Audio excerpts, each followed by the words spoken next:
તો સૌથી પહેલાં વાત કરીએ તો ગણેશજીના ઇતિહાસની, તો ગણેશજી જેમને ગણપતિ, વિક્રમ, વિઘ્નેશ્વર તરીકે પણ ઓળખવામાં આવે છે, હિન્દુ ધર્મમાં ખૂબ જ મહત્વપૂર્ણ દેવતા છે. તેમની ઉપસ્થિતિ આપણા માટે જીવનમાં શાંતિ, સુખ લાવવા માટે ઓળખવાય છે. ગણેશજીની પૂજા ખાસ કરીને નવા પ્રારંભ, વિજ્ઞાન અને વિઘ્ન નિવારણ માટે કરવામાં આવે છે.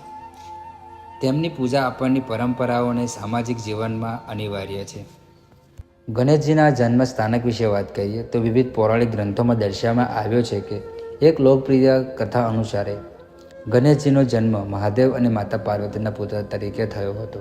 કહેવામાં આવે છે કે માતા પાર્વતી જ્યારે એક દિવસ સ્નાન કરવા જઈ રહ્યા હતા તે સમયે પોતાના શરીરનો મેલ ઉતારી અને એમાંથી નાનકડો પુત્ર બનાવ્યું હતું અને આ પુત્રની અંદર જીવ પૂરી એમને જીવંત કર્યું હતું. આ પુત્રને પોતાના પ્રવેશદ્વારની બહાર ઊભો રાખવામાં આવ્યો હતો, એટલે કે ગણેશજીને પ્રવેશદ્વાર પર ઊભા કરવામાં આવ્યા હતા. તે